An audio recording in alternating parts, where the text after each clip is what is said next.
नमस्कार, स्वागत है आपका IBN 7 में। मैं आपके साथ पायल भुइन। बुलेटिन की शुरुआत करते हैं। पूर्व केंद्रीय मंत्री और राष्ट्रीय लोकदल के नेता अजीत सिंह के स्मारक बंगले का विवाद बढ़ता ही जा रहा है। अजीत सिंह का कहना है कि उनके सरकारी बंगले को उनके पिता और पूर्व प्रधानमंत्री चौधरी चरण सिंह का स्मारक बना दिया जाना चाहिए। अजीत सिंह के बंगले को स्मारक बनाने के मुद्दे पर गुरुवार को गाजियाबाद के मुरादनगर में अजीत सिंह समर्थकों ने जमकर हंगामा किया।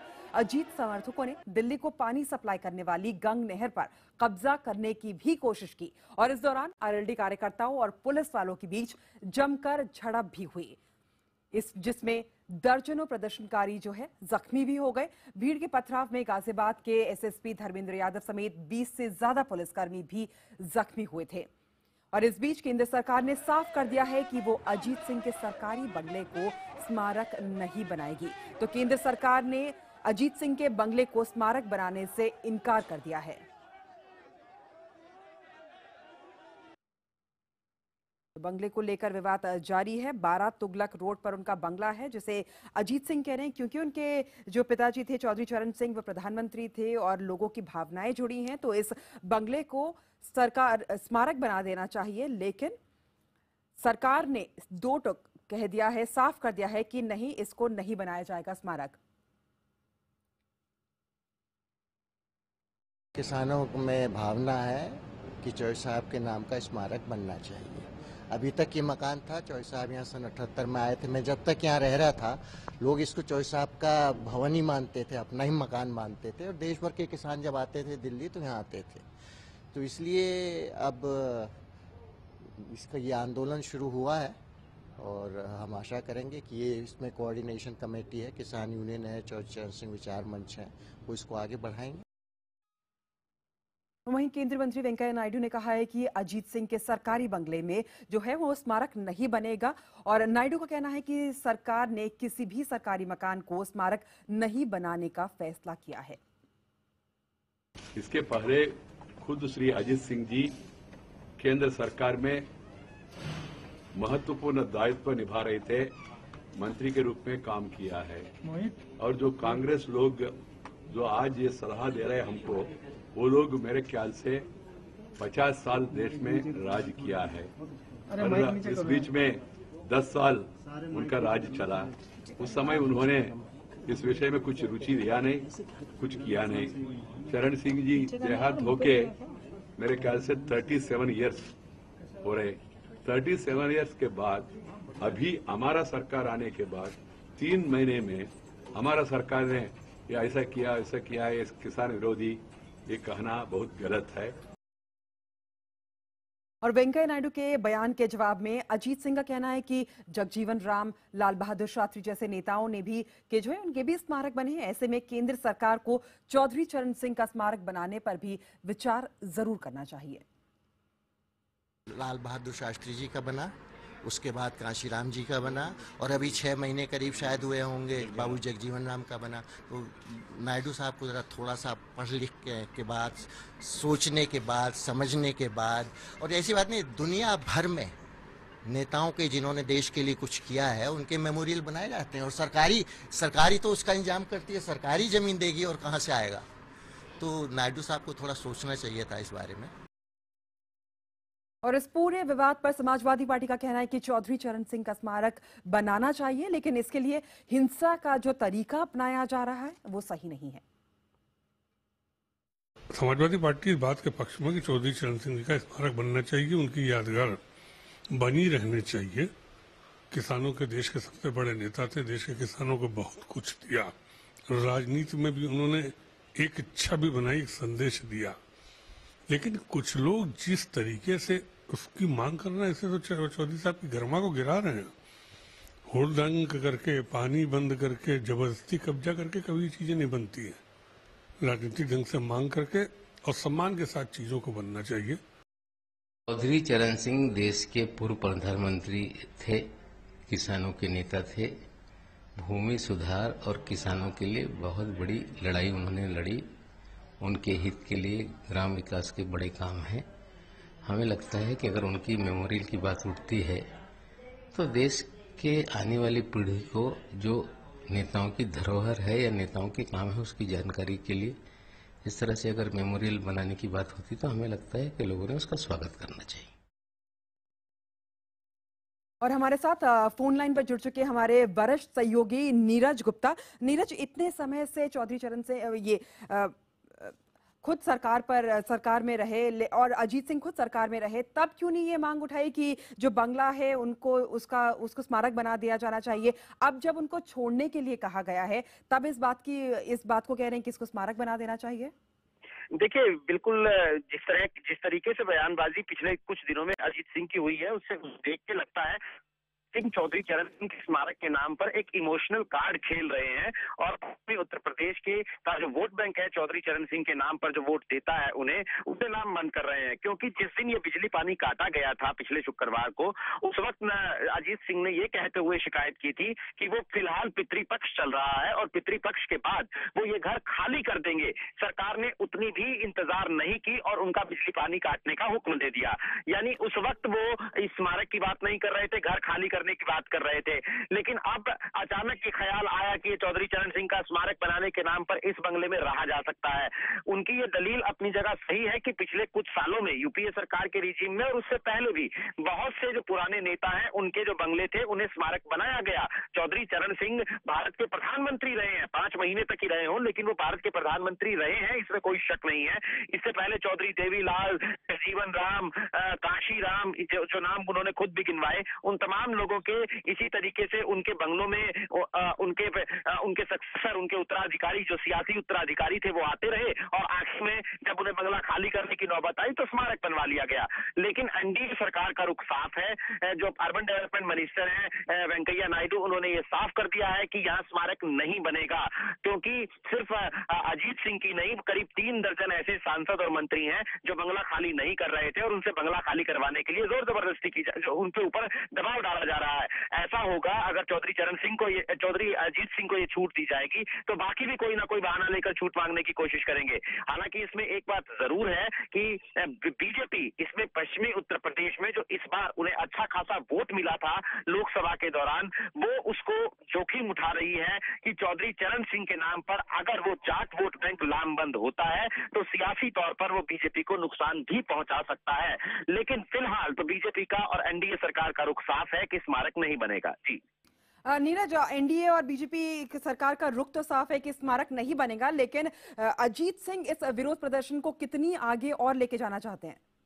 देखिए, अजीत सिंह जिस तरीके से अजीत सिंह समर्थकों ने सड़कों पर उतरे और उसके बाद उन्हें कोई जिस तरीके से उन्हें लेकर उनकी जो कवरेज हुई, बाकी पॉलिटिकल पार्टी का जो रुख रहा, मुझे नहीं लगता कि वो बहुत ज्यादा खींच पाएंगे। जहां समाजवादी पार्टी की बात है, समाजवादी पार्टी का उत्तर प्रदेश में शासन है, वो अजीत सिंह के समर्थकों की इस मांग के बिल्कुल खिलाफ नहीं जा सकती है, क्योंकि उन्हें उत्तर प्रदेश में अपनी राजनीति करनी है और पश्चिमी उत्तर प्रदेश एक बड़ा हिस्सा है, वहां पर अच्छा खासा वोट बैंक है। लेकिन समाजवादी पार्टी की भी ये प्रतिक्रिया सरकार में होने के नाते साफ है कि कानून व्यवस्था अगर कोई बिगाड़ेगा तो उसे सहन नहीं किया जाएगा। ऐसी सूरत में पश्चिमी उत्तर प्रदेश में समाजवादी पार्टी के साथ नहीं मिलेगा, दिल्ली के अंदर एनडीए सरकार का साथ नहीं मिलेगा, तो ऐसी सूरत में मुझे नहीं लगता कि अजीत सिंह समर्थक और अजीत सिंह जिस तरह की जो जबरदस्ती ये कह रहे हैं कि हम दिल्ली का पानी काट देंगे या फिर सड़कों पर उतर जाएंगे, वो कानून व्यवस्था बिगाड़ने की अपनी इस रणनीति पर ज्यादा आगे बढ़ पाएंगे, इसकी उम्मीद कम लगती है। ये इमोशनल कार्ड जो खेला है, इस पर कितना बार्गेन करते हैं अजीत सिंह, ये एक जरूर देखने वाली बात होगी। जी नीरज, बहुत बहुत शुक्रिया हमारे साथ जुड़ने के लिए, तमाम जानकारी देने के लिए। तो अजीत सिंह के बंगले को लेकर जारी विवाद और हंगामे पर गुरुवार को हमारे खास कार्यक्रम में भी चर्चा हुई, जिसमें कांग्रेस प्रवक्ता मीम अफजल, जेडीयू के नेता केसी त्यागी और बीजेपी नेता अनिल बलूनी शामिल हुए। देखते हैं उस बहस का हिस्सा, आपको एक दिखाते हैं। अजीत सिंह इतने दिनों तक मंत्री रहे, तब क्यों नहीं उन्होंने इस बात को उठाया? इस बात को लेकर आप अजीत सिंह की आलोचना क्यों नहीं करते हैं? आप अजीत सिंह की आलोचना करने से क्यों बचते हैं? मैं अजीत सिंह जी की पार्टी में नहीं हूं, ना मैं उनका समर्थन कर रहा, ना उनकी आलोचना कर रहा। नहीं, यही तो मैं कह रहा हूं। आप चरण सिंह के नाम पर राजनीति करना चाहते हैं, लेकिन अजीत सिंह जो कि इस देश को, इस दिल्ली को ब्लैकमेल करने की कोशिश करते हैं, उसकी आप आलोचना नहीं करते हैं क्योंकि आपको अपने वोट बैंक की चिंता है। क्या मैं गलत बोल रहा हूं? मैं तो चुनाव नहीं लड़ रहा। आप हाँ गलत बोल रहे हैं आप, बिल्कुल। और आप चुनाव नहीं लड़ेंगे तो आपकी पार्टी तो लड़ती है ना चुनाव, आपकी नजर तो रहती है वोटों पर। मेरी पार्टी, आपकी जानकारी के सुमित जी, मैं आपको थोड़ा अप टू डेट भी कर दूं और जानकारी बढ़ा दूं आपकी कि मेरी पार्टी यूपी में चुनाव नहीं लड़ रही है, पश्चिम यूपी में। अरे पर आपकी पार्टी बिहार में जब चुनाव लड़ती है तो वहां भी तो किसान हैं, उनके नाम पर आप सीधी सी बात करिए ना। किसान सारे देश में हैं। जिस तरीके से अजीत सिंह ने बहस का स्तर बनाकर रखिए आप। जिस तरीके से अजीत सिंह ने इतने साल मंत्री रहते हुए आज तक कभी अपने पिता चौधरी चरण सिंह के नाम पर स्मारक बनाने को लेकर इतना बड़ा आंदोलन नहीं किया था जितना एक दिन में उन्होंने बिजली काटने पर कर दिया, पानी काटने पर कर दिया। इस बात की आलोचना करने में केसी त्यागी को क्या दिक्कत है? सुमित अवस्थी को इस बात की तारीफ करने में क्या दिक्कत है कि जब देश में चौधरी चरण सिंह के नाम पर स्मारक बनना चाहिए, पर क्या यह तरीका जायज है? नहीं, मैं तारीफ कर रहा हूं, आप आलोचना करिए ना। कह रहा हूं मैं आपकी बात की पैरवी कर रहा हूं और चौधरी चरण सिंह के नाम पर स्मारक बने, सुमित अवस्थी को कोई दिक्कत नहीं है। पर क्या केसी त्यागी ये कहने को तैयार है कि अजीत सिंह ने आज दिल्ली को रैंसम पे लिया, ब्लैकमेलिंग कर रहे हैं? वो आज बोलेंगे केसी त्यागी? आपकी पार्टी का नेता नहीं, आप तो विरोध कर सकते हैं। मेरी बात सुनिए, जरूरी थोड़ी हम हर चीज का विरोध करें, हर चीज का समर्थन करें, लेकिन चौधरी अजीत सिंह जी को मंत्रिमंडल में रहते हुए भी इसके प्रयास करने चाहिए थे। मैं ऑन रिकॉर्ड कहना चाहता हूं, लेकिन वो अजीत सिंह जी के पिताजी हैं, लेकिन देश के करोड़ों लोगों के नेता हैं और देश की आधा दर्जन पार्टियां हैं। ठीक है, आज खंडित हैं, लेकिन देश की आधा दर्जन पार्टियां हैं जिनके नेताओं को अपने हाथ से तराश करके चौधरी चरण सिंह ने माफ करिएगा त्यागी साहब, आप और जो लेकिन लगा के ना आपने अपनी जो लड़ाई है चौधरी चरण सिंह के स्मारक को लेकर, उसको कहीं ना कहीं आप डिमीन कर रहे हैं। क्या मैं कुछ नहीं चाहता हूँ, आपने अपनी बात कह दी। मैं बलूनी साहब को चाहूंगा, बीजेपी के प्रवक्ता हमारे साथ है। बीजेपी ने खुलकर अजीत सिंह पर हमला किया है, निशाना साधा, उसको अनैतिक कदम कहा है। अनिल बलूनी साहब, अब आप मुझे ये बताइए, अगर चौधरी चरण सिंह के नाम का स्मारक दिल्ली में क्यों नहीं बन सकता है? बीजेपी को किस बात की दिक्कत है? नहीं, देखिए विषय अलग अलग हैं। जो त्यागी साहब कह रहे हैं, चौधरी चरण सिंह जी की महानता के हम लोग भी कायल रहे हैं। चौधरी साहब बहुत महान नेता रहे हैं, इससे किसी भी व्यक्ति को इस पे दो राय नहीं हो सकती है। लेकिन आज मेरे ख्याल से चौधरी साहब के क्या आपकी राय है? सुनिए, चौधरी साहब जी को स्वर्गवास को शायद 38 साल होने जा रहे हैं। आज तक कभी भी अजीत सिंह जी ने उनके मेमोरियल के लिए कभी बात नहीं, और वो लगातार कई सरकारों में मंत्री रहे, आज तक उन्होंने एक पत्र कभी नहीं लिखा कि वहां उनका मेमोरियल बनना चाहिए। आज जब उनको वहां से घर से हटाने का नोटिस हो गया, नोटिस हुए भी 80 दिन हो गए, नोटिस होने के बाद उनको कई बार चेतावनी दी गई कि भाई आप इसको खाली कीजिए, उसके बावजूद उसको खाली नहीं कर रहे हैं। उसके बाद जब उनका बिजली पानी कट गया, तब अचानक उनको मेमोरियल की याद आ गई कि यहाँ पर उनका मेमोरियल बनना चाहिए। तो मुझे लगता है कि इस तरह की बात अजीत सिंह जी जिस तरह की राजनीति कर रहे हैं, उनका हर्ष इसीलिए खराब हो चुका है क्योंकि वो मीम अफजल कांग्रेस के नेता, आप तो अजीत सिंह के साथ हैं, आप तो साथ मिलकर चुनाव लड़ रहे थे। क्या कांग्रेस अजीत सिंह के इस तरीके से गुंडागर्दी करने को, ब्लैकमेलिंग करने को उनके समर्थक जो कर रहे थे आज, क्या जायज ठहराएंगे? देखिए, इसके अंदर दो सवाल हैं। पहली बात तो है कि जो कुछ भी हो रहा है, मैं अगर उसके लिए कहूं कि बिल्कुल ठीक है तो शायद ये इंसाफ नहीं होगा, तरीक़ाकार गलत हो सकता है। लेकिन जो चौधरी साहब का स्टेचर है और जिसके बारे में त्यागी साहब ने भी बात कही, मैं आपको एक दो बातें पुरानी याद दिलाना चाहता हूँ। देखिए, जाट रिजर्वेशन का जब सवाल आया था, मंडल कमीशन आया था, उस वक्त चौधरी साहब जनता दल में थे और उस वक्त उन्होंने बहुत कोशिश की थी, डिमांड भी की थी, धरना प्रदर्शन भी किया था कि मंडल कमीशन के तहत जो बैकवर्ड क्लास को रिजर्वेशन दिया जा रहा है उसमें जाटों को शामिल किया जाए। जहाँ तक मुझे याद पड़ता है, मैं श्योर कोई तारीख नहीं बता सकता हूँ, लेकिन जहाँ तक मुझे याद पड़ता है उस ज़माने में चौधरी साहब ये बात भी कहा करते थे कि चौधरी चरण सिंह जी के लिए कोई स्मारक बनना चाहिए। और ये बात जो हमारे सोशलिस्ट भाई हैं जिनके नाम अभी त्यागी साहब ले रहे थे, अगर उन हलकों से आप पूछेंगे तो ये बात बहुत बार उठी है, लेकिन पब्लिकली कहीं लिखा गया या नहीं लिखा गया इसकी मुझे जानकारी नहीं है। मैं ये बात बिल्कुल साफ कर दूं कि IBN 7 कतई इस बात की खिलाफत नहीं कर रहा है, मुखालफत नहीं कर रहा है कि चौधरी साहब का स्मारक नहीं बनना चाहिए। मैं तो जिस तरीके से यह आंदोलन खड़ा हुआ, जिस वजह से, क्योंकि घर का बिजली पानी कट गया, क्योंकि आपने 100 दिनों से वो बंगला खाली नहीं किया जहां आप चुनाव हार चुके हैं, आज की तारीख में तो कल आने वाले हर सांसद को दिल्ली में स्मारक के बहाने बंगले पर कब्जा करने का अधिकार मिल जाएगा। चुनाव हारने के बाद कोई वापस अपने इलाके में जाएगा ही नहीं, तो दिल्ली का सराय बन के रह जाएगी। एक बात सुमित जी, एक क्लैरिफिकेशन मैं आपको कर दूं। अगर ये स्मारक बनता है तो लाल बहादुर शास्त्री जी का भी स्मारक बना हुआ है, उसके अंदर किसी को उनके खानदान के लोगों को रहने की इजाजत नहीं है।